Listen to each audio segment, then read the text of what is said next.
আসসালামু আলাইকুম। তো সবাইকে আমি ধন্যবাদ জানাই।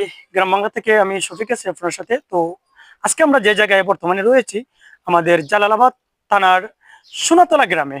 আর এই সোনাতলা গ্রামে একটা মর্মান্তিক দুর্ঘটনা ঘটেছিল কিছুদিন আগে। আপনার ফেসবুক, ইউটিউব সব জায়গায় আপনার তো একটা দেখেছেন, সবাইও আপনাদের অবগত রয়েছে। তো আমরা আজকে সরাসরি চলে আসছি সোনাতলা গ্রামে। আর এই সোনাতলা গ্রামে কি ঘটনা ঘটেছিল আমরা সব তুলে ধরবো। এখন এখানে যারা এলাকার বাসিন্দারা রয়েছেন, আমরা তার সাথে কথা বলবো। আসলে এই মর্মান্তিক একটা যে ঘটনা ঘটেছে, এখানে 4 বছরের একটা শিশুকে ধর্ষণ করে হত্যা করা হয়েছে, এটা বিষয় নিয়েই আজকে আমরা এই ভিডিওটা আপনাদের সামনে তুলে ধরলাম। তো আমি প্রথমে দেখাতে চাই, এই যে জাকির মিয়া যে ঘাতক, জাকির মিয়া যে এই ঘাতকটা, এই যে জাকির মিয়ার যে গড় বাড়িগুলা এলাকাবাসী চূর্ণ বিচূর্ণ করে দিয়েছে।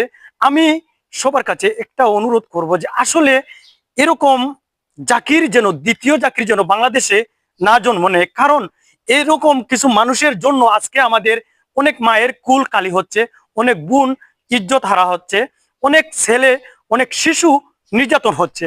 তো আমি সবার পাও ধরে অনুরোধ করব যে ভাই, এরকম দ্বিতীয় জাকির যেন আমাদের বাংলাদেশে জন্ম না নেয়, এবং এই জাকিরের যেন দৃষ্টান্তমূলক একটা শাস্তি হয়, সেই বিষয় নিয়ে এলাকার যারা রয়েছেন আমরা তার সাথে কথা বলবো।